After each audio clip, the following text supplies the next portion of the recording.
ఎన్నికల బాండ్లలో లెక్కల్లో పత్రికల్లో వచ్చిన వివరాలు బట్టి ఎక్కువ శాతం బీజేపీకి వచ్చాయి, ఆ తర్వాత తృణమూల్ కాంగ్రెస్కి వచ్చాయి. ఇలా చాలా లెక్కలు రాశారు. ఒకటి.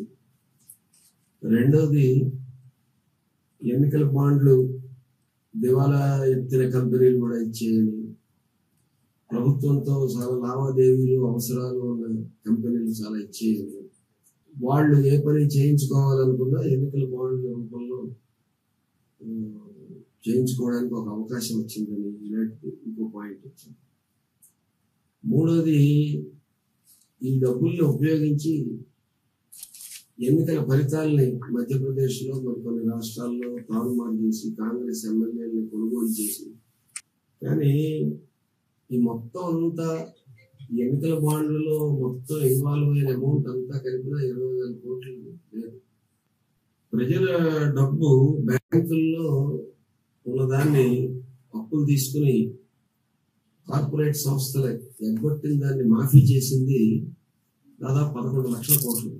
అంతర్జాతీయంగా క్రూడ్ ధరలు తగ్గినా కూడా ఇక్కడ ధరలు తగ్గించడం మానేసి అదనంగా ట్యాక్సులు పెంచి పెట్రోల్, డీజిల్, వంట గ్యాస్ ధరలు పెంచిన దాని మీద ఈ 4-5 ఏళ్లలో మోపిన భారం కూడా సుమారు 10-12 లక్షల కోట్లు.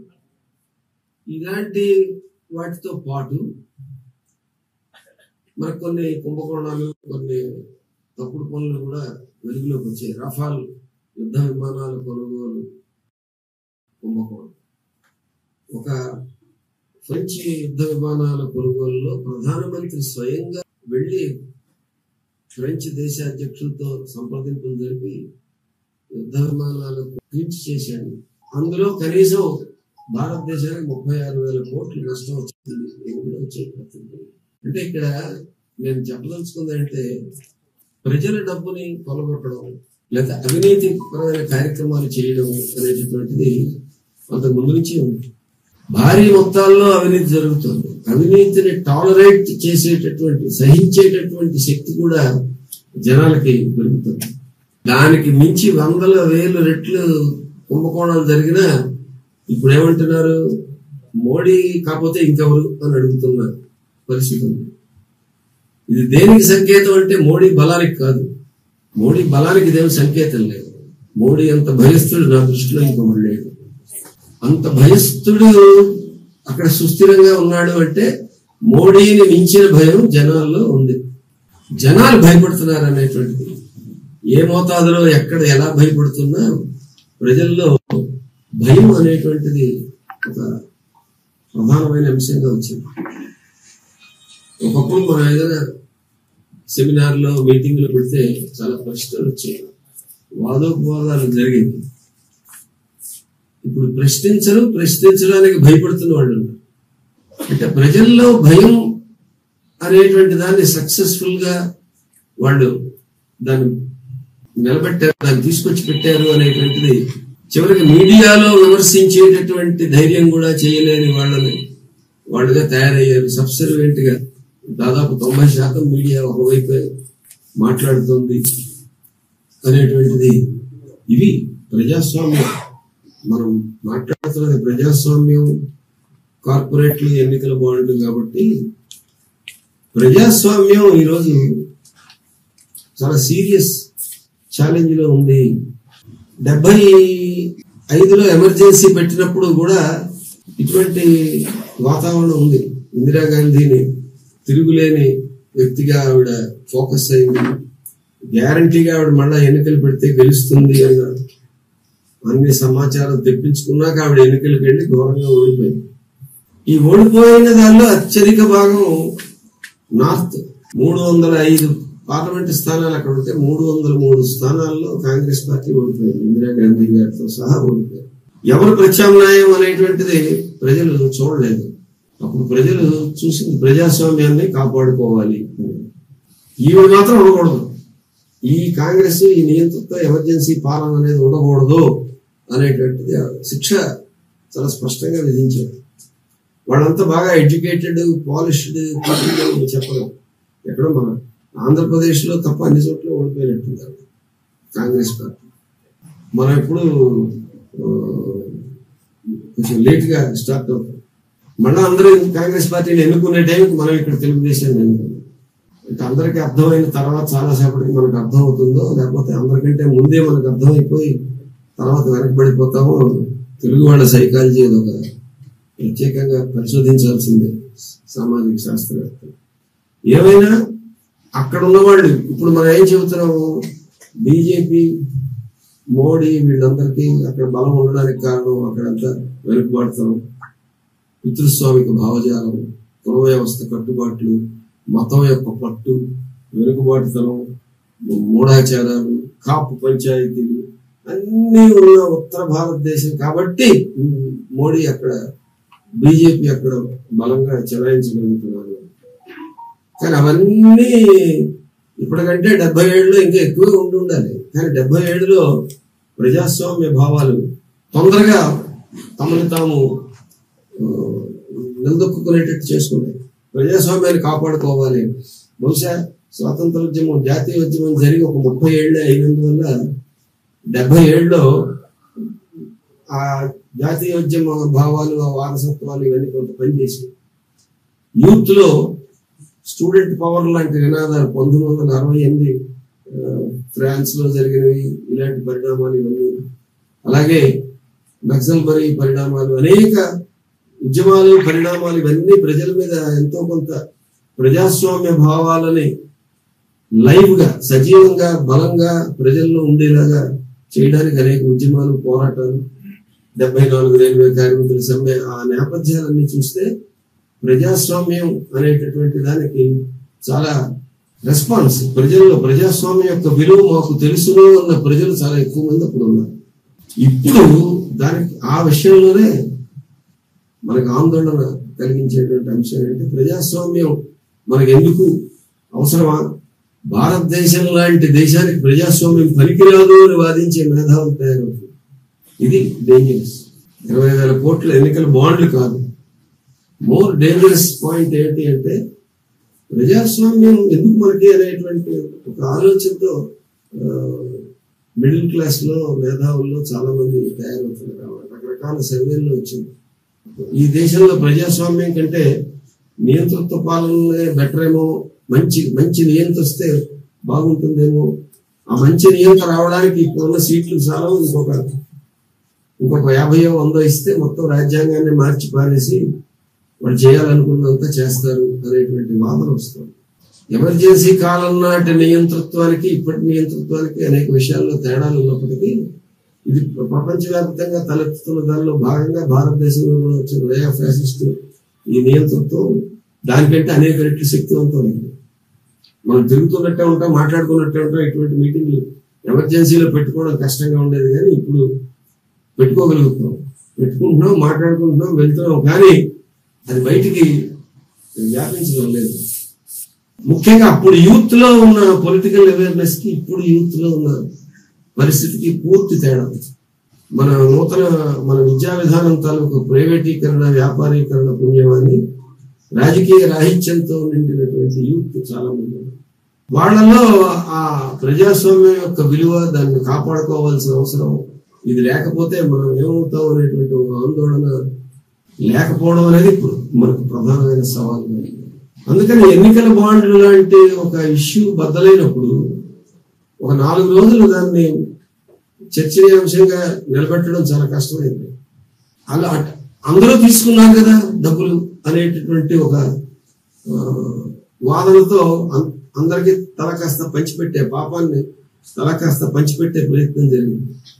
బాండ్లు అనేటువంటి ఇష్యూ ఆ ప్రహసనం మొత్తంలో కీలకంగా బయటపడినటువంటి అంశం ఏంటి, మనం ఎప్పుడు చెబుతూ ఉంటాం, ముఖ్యంగా లెఫ్ట్ ఉద్యమాల్లో ఉన్నవాళ్ళు చెబుతూ ఉంటాం, ఈ ప్రభుత్వాల్లో పరిపాలిస్తున్నటువంటి పార్టీలని, నాయకుల్ని వాళ్ళని కాదు చూడాల్సింది, దీన్ని వెనకాతలు నడిపించే వర్గం ఏంటనేది చూడాలి. చాలా మందికి అది అర్థం కాదు. అర్థం చేసుకునే ప్రయత్నం చేయాలి. ఒకవేళ అర్థమైనా అర్థం కానట్టే నటిస్తుండే వాళ్ళు కూడా ఉండొచ్చు. కానీ ఒక దోపిడీ ఉన్న సమాజంలో అధికార యంత్రాంగం, పాలన అనేటువంటిది ఆ దోపిడీ వర్గం వెనక నుంచి దాన్ని నడిపిస్తుంది, దాని కంట్రోల్, రిమోట్ కంట్రోల్ అనేటువంటిది ఉంటుంది అనేటువంటిది ఈ ప్రభుత్వాలు వాళ్ళ కోసం పనిచేస్తాయి తప్ప ప్రజల కోసం కాదు అని మనం ఎప్పటి నుంచో చెబుతూ ఉన్నటువంటిది సుప్రీంకోర్టు ధృవీకరించింది. సుప్రీంకోర్టు ఒక రకంగా ఈ తీర్పుతో తను ఇంకా బతికున్నాను అని చెప్పుకునే ప్రయత్నం చేసింది. ఈ తీర్పు కూడా డిఫరెంట్ గా వచ్చింటే న్యాయ వ్యవస్థ అనేటువంటి దాని స్వతంత్ర ప్రతిపత్తికే మనం మర్చిపోవాల్సిన పరిస్థితి ఉంది. అందులో ఒకసారి ప్రభుత్వాలు ఏం చెయ్యాలి అనేటువంటిది కానీ, ఎవరు ఎన్నికల్లో పాల్గొవాలనేటువంటిది కానీ, ఎవరు పదవుల్లో ఉండాలి అనేది కానీ, వీటన్నింటినీ డబ్బుతో, ఎన్నికల బాండ్ల డబ్బుతో మరో రూపంలోనూ మీరు కార్పొరేట్లు నిర్ణయిస్తే ఇక ఈ దేశంలో ప్రజాస్వామ్యం ఎక్కడ ఉంటుంది, రాజ్యాంగం యొక్క విలువలు ఎక్కడ ఉంటాయి, ఇది దుర్మార్గం అనేటువంటిది సుప్రీంకోర్టు చెప్పింది. కార్పొరేట్లన్నీ నిర్ణయించడానికి వాళ్ళకి ఏం కావాలన్నా ఎన్నికల బాండ్ల రూపంలో పెట్టుకున్నారు. కానీ ఈ ఎన్నికల బాండ్ల లిస్టులో పెద్ద వాళ్ళు చాలా మంది లేరు, చిన్న చిన్న కంపెనీలు ఉన్నాయి, ఇంకా చాలా ఉంది వ్యవహారం.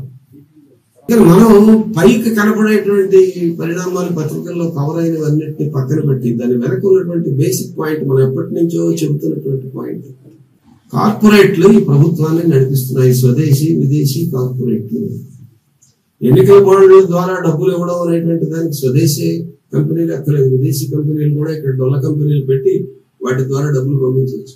ఈ దేశంలో నల్ల వ్యవసాయ చట్టాల అవసరం ఉన్నటువంటి మాన్సాంటో లేకపోతే కార్గిల్ ఇలాంటి కొన్ని కంపెనీలు ఉన్నాయి.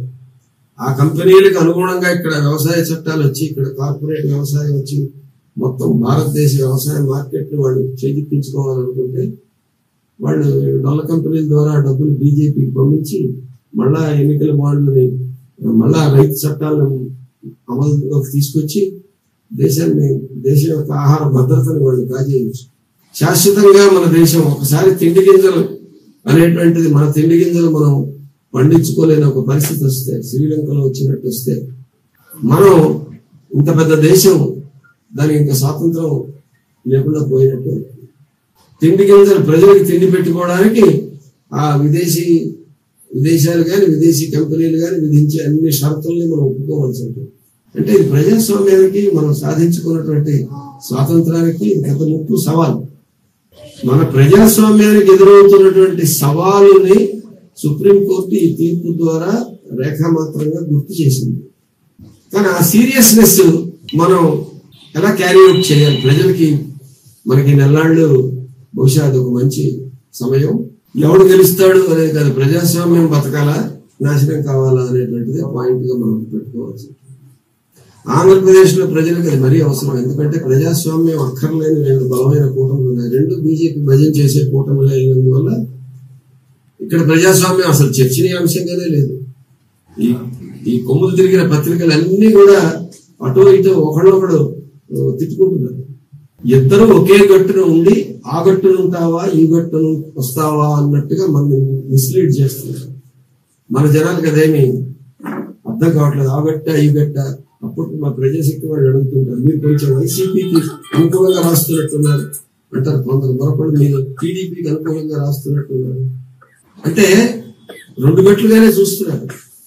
ఇదే పెద్ద రాజకీయం. ఇదంతా ఒకటే గట్టు. రెండో గట్టువే ప్రజలు ఉన్నారు. ప్రజల తరపున ఎవరున్నారు అంటే ఎర్ర జెండాలే ఉన్నాయి. ఇప్పుడు మరి కొంతమంది కూడా జాయిన్ అవ్వచ్చు, తాత్కాలికంగానే దీర్ఘకాలికంగానే మొత్తం. కానీ వీళ్ళ గురించి అది చర్చ లేదు, ప్రజల గురించి చర్చ లేదు. ఆంధ్ర రాష్ట్రం ఎన్నికల్లో ప్రజల గురించి చర్చ లేదు. ఎవరి ఓట్లయితే కావాలో వాళ్ళ గురించిన చర్చ లేదు. అంటే డెమోక్రటిక్ ఫోర్సెస్, ప్రజాస్వామిక శక్తులు అనేటువంటి ఎంత పెద్ద అప్పీల్ టాస్క్, ఎంత ఎదురీతనే ఏదాల్సి ఉంది అనేటువంటిది ఈ సందర్భంగా చేయాలి. అయితే ప్రజలు ఆలోచించేవాళ్ళు కాబట్టి ఈ టైంలో మనం ఎంత చెబితే అంత ఎక్కువ ప్రయోజనం వస్తుంది. మామూలు రోజుల్లో చెప్పేదానికంటే ఈ రోజుల్లో మనం ఆ విషయాలు చెప్పడం వల్ల ఎక్కువ ప్రయోజనం వస్తుంది. అందుకని ఈ ఎన్నికల బాండ్ల ప్రహసనం ఒక విషయాన్ని చాలా క్లియర్ గా ఎస్టాబ్లిష్ చేసింది. ఏమిటి అంటే ఇక్కడ అవినీతి చట్టబద్ధం చేయబడింది. చట్టబద్ధం చేయబడ్డమే కాదు, ఎవడు డబ్బులు ఇచ్చాడో తెలుసుకునే హక్కు ప్రజలకు లేదు. చాలా విచిత్రం. ఇంత డబ్బు ఎవడిచ్చాడో తెలీదు, పార్టీ ఖాతాలో పడుతుంది, వాడు దేనికి ఖర్చు పెట్టారో తెలీదు, వాళ్ళ అకౌంట్లన్నీ నడుస్తాయి. కార్పొరేట్ల నుంచి డబ్బులు తీసుకోము సూత్రబద్ధమైన వైఖరి తీసుకున్న సిపిఎం పార్టీ త్రిశూర్ జిల్లా అకౌంట్ ని ఫ్రీజ్ చేస్తారు ఎన్నికల సమయంలో. ఎందుకంటే త్రిశూర్లో బీజేపీ క్యాండిడేట్, పార్లమెంట్ క్యాండిడేట్ పోటీలో ఉన్నాడు కాబట్టి అక్కడ జిల్లా అకౌంట్స్ ని ఫ్రీజ్ చేశారు. ప్రతి సంవత్సరం చాలా ప్రాంప్ట్ గా ఎన్నికల కమిషన్ కి లెక్కలు యాన్యువల్ లెటర్ సబ్మిట్ చేసే పార్టీల్లో మొట్టమొదటి సిపిఎం ఉంది. కింద నుంచి మీద దాకా లెక్కలన్నీ తయారు చేసి ఇస్తూ ఉంటారు. దాని అకౌంట్స్ ఫ్రీజ్ చేస్తారు. ఎక్కడి నుంచి వచ్చాయో డబ్బులు తెలియడానికి లేదు, ఎవరికి ఇచ్చారో తెలియడానికి లేదు, దేనికి ఖర్చు పెట్టారో తెలియడానికి లేదు, నువ్వు అడగడానికి లేదు. You have no right to ask అని చెప్పినటువంటి ఎన్నికల బాండ్ డబ్బులు తీసుకున్న వాళ్ళ అకౌంట్లు బ్రహ్మాండంగా వాటి ముట్టుకోకుండా నడుపుతారు. ఇంతకంటే అపహాస్యం ఇంకేముంది? దీని మీద ప్రజల్లో కలగాల్సినటువంటి ధర్మాగ్రహం అంటాం, వాళ్ళలో కలగాల్సిన రైచియస్ ఇండిగ్నేషన్ అది కలిగించడం అనేటువంటి మనం చేయాల్సి ఉంటుంది. అందుకని మనం ఈ ప్రజాస్వామ్యానికి ఎదురవుతున్న ప్రమాదం తాలూకా ఒక టిప్ ఆఫ్ ద ఐస్బర్గ్, అంటే ఒక చిన్న సూచన. అనేక టెస్టులు చేస్తాం జబ్బు వచ్చినప్పుడు, అందులో కొన్ని రీడింగ్స్ బాగులేవండి, ఆందోళనగా ఉన్నాయంటారు. అటువంటి ఒక రీడింగ్ లాంటిది మీకు కొలెస్ట్రాల్ కొంచెం ఎక్కువ ఉంది, లేకపోతే మీకు షుగర్ లెవెల్స్ కొంచెం తేడా ఉన్నాయి, మీకు బ్లడ్ కొంచెం పల్స్గా ఉంది, క్రియాటినైన్ లెవెల్స్ కొంచెం తేడా ఉన్నాయి, ఇలా చెప్తారు డాక్టర్. అవేమిటో తెలియకపోయినా మనం చెప్తుంటాం, మనం కూడా వింటూ ఉంటాం. అటువంటి ఒకటి ఎన్నికల బాండ్. అందుకని మనం ఈ ఒక డేంజర్ సిగ్నల్ లాగా మనం అది తీసుకోవాలి. ఆ కోర్టులో కేసు వేసిన దానిలో సిపిఎం ముందు మనకు డబ్బులు తీసుకొని పార్టీలు 3, 4, 2 ఉన్నాయి, వాటిలో ఉన్నారు. వాళ్ళకి తగిన గౌరవం కూడా సుప్రీంకోర్టు చూపించింది. మీరు గట్టిగా నిలబడ్డారు, మంచిదని చెప్పింది. ఇదంతా బాగానే ఉంది. రైట్ టు ఇన్ఫర్మేషన్ యాక్ట్ ఆధారంగా సుప్రీంకోర్టు తీర్పు చెప్పింది. ఇక్కడ ఒక ఇంట్రెస్టింగ్ పాయింట్ అది. ఈ right to information act UPA 1 టైంలో చేసినటువంటిది. అంటే లెఫ్ట్ సపోర్ట్ తో యూపీఏ నడుస్తున్న టైంలో ఒక 3-4 చట్టాలు చేశారు. ఒకటి forest rights act, right to information act, తర్వాత ఉపాధి హామీ చట్టం, పేటెంట్స్ మీద చట్టం, ఇటువంటివి కొన్ని చేసి కొన్ని బేసిక్ దేశ ప్రయోజనాలు కాపాడడానికి ఆ చట్టాలు స్ట్రక్చర్ చేశారు. ఆ రోజు యూపీఏ టైంలో రైట్ టు ఇన్ఫర్మేషన్ చట్టం లేకపోయి ఉంటే ఈరోజు సుప్రీంకోర్టు తీర్పు ఎలా వస్తుంది? రైట్ టు ఇన్ఫర్మేషన్ ఒక ఫండమెంటల్ రైట్ గా మారిన తర్వాత దాన్ని ఎంత అబ్యూజ్ చేసినా చాలా వాటిని రైట్ టు ఇన్ఫర్మేషన్ కింద మినహాయించడం కూడా యాక్చువల్ గా చాలా వాటికి చెల్లకపోయినా వీళ్ళు ఏకపక్షంగా మినహాయించేసి సమాచారం చెప్పకుండా తొక్కు పెడుతున్నా కూడా మనం రైట్ టు ఇన్ఫర్మేషన్ చట్టం అనేది ఒకటి ఉంది కాబట్టి ఆ చట్టానికి విరుద్ధం అని చెప్పి సుప్రీంకోర్టు ఇప్పుడు చెప్పింది. అందుకని ప్రజాస్వామ్య హక్కుల్ని విస్తరించుకునే క్రమం అది దీర్ఘకాలంగా మనం చేస్తున్నదే. ఆ క్రమంలో ఆ టైంలో ఆ చట్టాలు చేసాం, ఈ టైంలో వాటి మీద దాడి జరుగుతుంటే కాపాడుకునే పని రైట్ టు ఇన్ఫర్మేషన్ మీదే కాదు, ఆ ఫారెస్ట్ రైట్స్ యాక్ట్ మీద కూడా ఇప్పుడు మన దాడి చేసింది BJP. Forest conservation amendment act అని తీసుకొచ్చి మొత్తం ఆ చట్టాలు అంతకుముందు పోరాటంలో సాధించుకున్న 1/70 చట్టం, ఈ చట్టాలన్నింటినీ కాలు రాసేలాగా అటవీ హక్కుల సంరక్షణ చట్టం పేరు తెచ్చి కార్పొరేట్లకు అడవుల్ని కట్టబట్టి గిరిజనులకు అడవుల మీద హక్కు అనేటువంటి దాన్ని పక్కన పెట్టి గవర్నమెంట్ కే ఫైనల్ రైట్ ఉందని చెప్పే పద్ధతిలో అది రాజ్యాంగ మౌలిక సూత్రాలకు విరుద్ధం. ఇలాంటివన్నీ తెచ్చే కోర్టులో అది ఉంది. అందుకని రాజ్యాంగం మీద జరుగుతున్న అనేకమైన దాడుల నేపథ్యంలో మనం కొద్దిగా చేసినటువంటి 3-4 చట్టాలు చిన్న చిన్న ఆయుధాలుగా మనకు ఉపయోగపడుతున్నాయి అనేది మనకు ఒక సంతృప్తినిచ్చే అంశం. కానీ దాడి చాలా సీరియస్ గా జరుగుతుంది అనేది రేపు పొద్దున్న ఈ ఎన్నికల్లో మోడీ ఆయన నయా ఫ్యాసిస్టు బృందం వాళ్ళు ఆశించిన ఫలితాలే వస్తే ఈ రాజ్యాంగం దాన్ని వాళ్ళు ఇలా ఉంచారు. అప్పుడు పోరాటాలు ఏ రూపంలో తీసుకుంటాయో, అసలు పోరాడే పరిస్థితి ఏర్పడడానికి ఎంత టైం పడుతుందో ఇవన్నీ చాలా పరిశీలించుకోవాల్సిన విషయాలు. అందుకని ఇప్పుడున్న ఈ రాజ్యాంగానికి ఎదురవుతున్నటువంటి ప్రజాస్వామ్యానికి ఎదురవుతున్నటువంటి ప్రమాదాన్ని ఎన్నికల బాండ్లు అనే ఒక సందర్భాన్ని ఉపయోగించుకుని మనం బాగా ఎక్స్పోజ్ చేయాలి. రెండోది ప్రభుత్వాల వాటి వర్గ స్వభావం. ఇది కార్పొరేట్ల ప్రభుత్వాలు అనేటువంటి చాలా క్లియర్ గా ఎస్టాబ్లిష్ చేసినటువంటి ఒక తీర్పు. దాన్ని మనం చాలా పెద్ద ఎత్తున కార్పొరేట్లకి వాళ్ళు ఏం కావాలంటే ఆ చట్టాలు చేసి పెట్టి ఆ నిర్ణయాలు చేసి పెట్టేటటువంటి ఒక సాధనాన్ని వాళ్ళు తయారు చేసుకున్నాక ఇక ప్రజాస్వామ్యానికి విలువ ఉంది. ఇక ప్రజలు కోరుకున్నటువంటి ఎందుకు నెరవేరుతారు? మీరు మరీ పేదవాళ్ళై చచ్చిపోకుండా మీకు కొంచెం గంజి పోసి బతికించడానికి సంక్షేమ పథకాలు అనేవి పెడతాం. ఆయన ఓ పేరు పెడితే ఈయన ఓ పేరు పెడతాడు. ఈ సంక్షేమ పథకం ఆ సంక్షేమ పథకం ఏదో ఎంచుకో. నువ్వు బతకడానికి బియ్యం గంజి కావాలా లేకపోతే రాగి సంకటి కావాలా తెలుసుకో. ఈ రెండింటిలో నువ్వు ఎంచుకునే చాయిస్ ఉంది. దాటి నీకేం రాదు. మిగతావన్నీ కార్పొరేట్ల సేవలోనే మునిగి తేలుతాం. ఆ సేవ చేయడం ఎవరు చెయ్యాలి అనే దానికోసం మాలో మాకు పోటీ ఉంది. మీకు ఎవరికి సంబంధం లేదు, మీరు పక్కకి తప్పుకోండి. ముఖ్యంగా కమ్యూనిస్టులు పక్కకి తప్పుకోండి. ఎందుకంటే వాళ్ళు అలాగే కార్పొరేట్ సేవ చేయరు, చేసేదానికి అడ్డం పడతారు. వాళ్ళకి అసలు ఎన్నికల రంగంలో ఉండడం అనవసరం. మా తగు మధ్యలో వాళ్ళు ఎందుకు వాళ్ళు పక్కన పెట్టేయారు? మార్జిన్ లేదు అవుతుంది. ఎందుకంటే క్లియర్ గా అది ఆ ఆధిపత్యం, కార్పొరేట్ ఆధిపత్యం, స్వదేశీ విదేశీ కార్పొరేట్ల ఆధిపత్యం పెరుగుతున్న నేపథ్యం, అంతర్జాతీయ సంక్షోభం చాలా తీవ్రంగా పెరుగుతున్నటువంటి కాలంలో మనం ఈ సంక్షోభం ఎంత తీవ్రంగా ఉందంటే దీని నుంచి బయటపడడానికి స్థానిక యుద్ధాల్లో ఉన్నారు వాళ్ళు. ఇజ్రాయెల్ వాళ్ళు చేస్తున్నది కానీ, ఇప్పుడు యుక్రెయిన్ కానీ, ఇవన్నీ అటువంటి ఆ సంక్షోభం యొక్క కొన్ని రూపాలు. వాళ్ళు బయటపడడానికి వెతుక్కుంటున్న దారులు.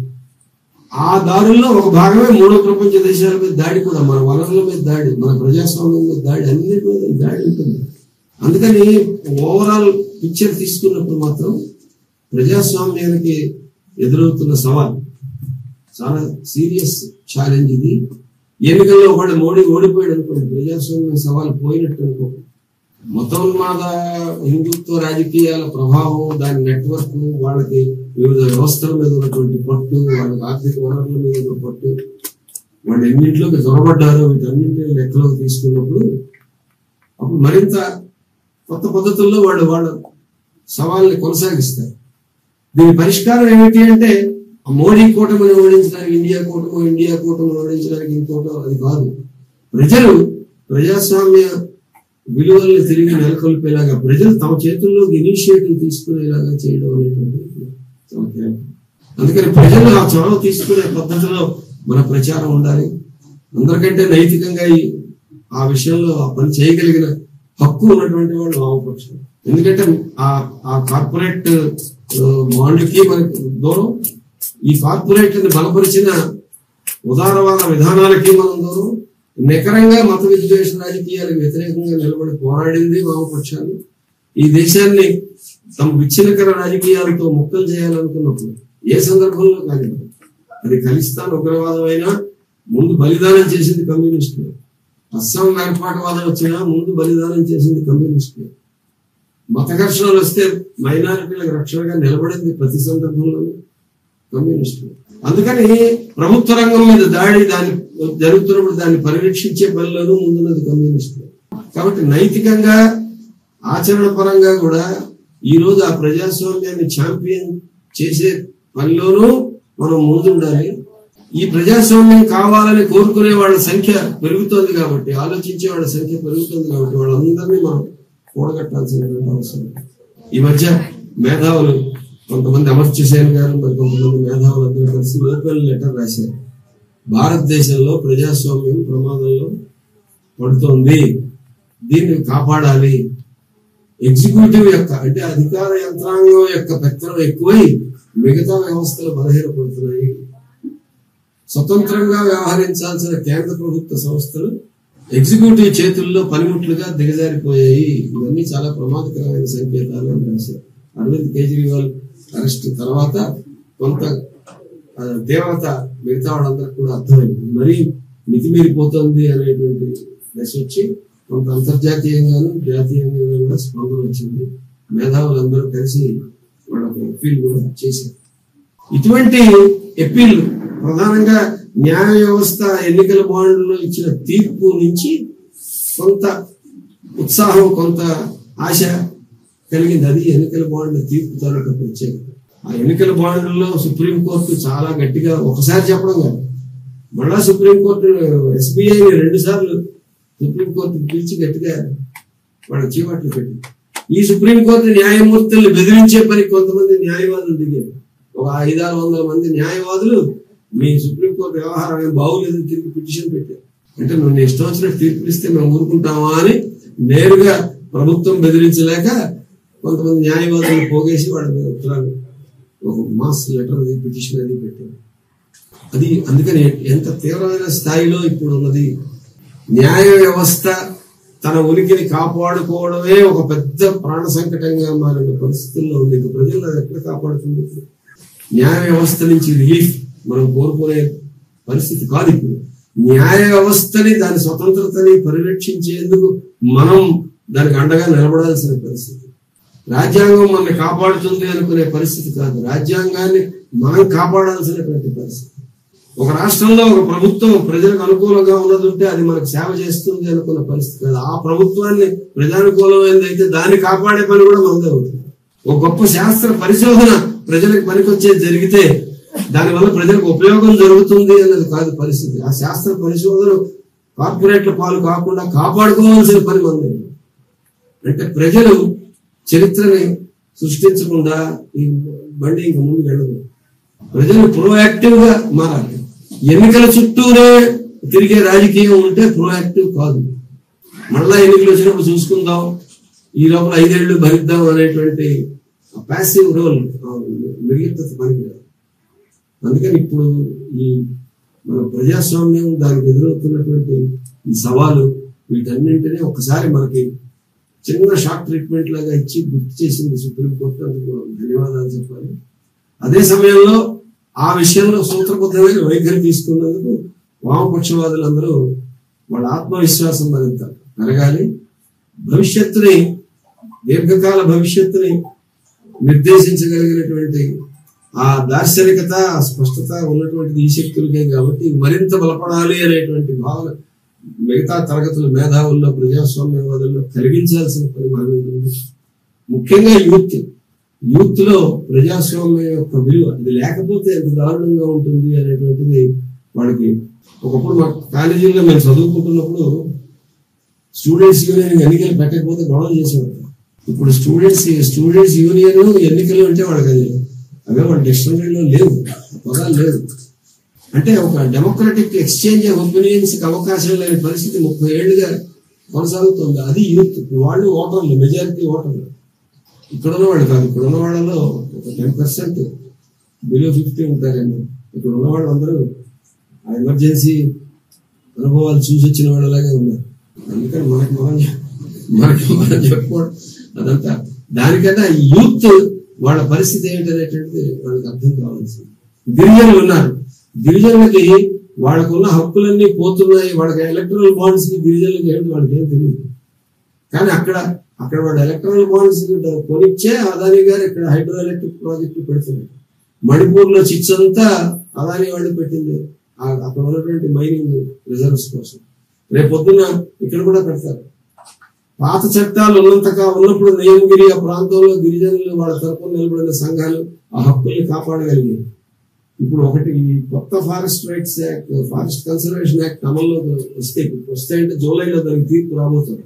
ఇంకా స్టే ఇవ్వలేదు కానీ దాని మీద సుప్రీంకోర్టు హీరింగ్ అది కంటిన్యూ చేస్తుంది. సుప్రీంకోర్టు తీర్పు తర్వాత దాని స్పీడ్ మారచ్చు. సుప్రీంకోర్టు అనుకూలంగా, పిటిషనర్స్ అనుకూలంగా తీర్పు ఇస్తే కొత్త గిరిజన హక్కులు కాపాడతారు.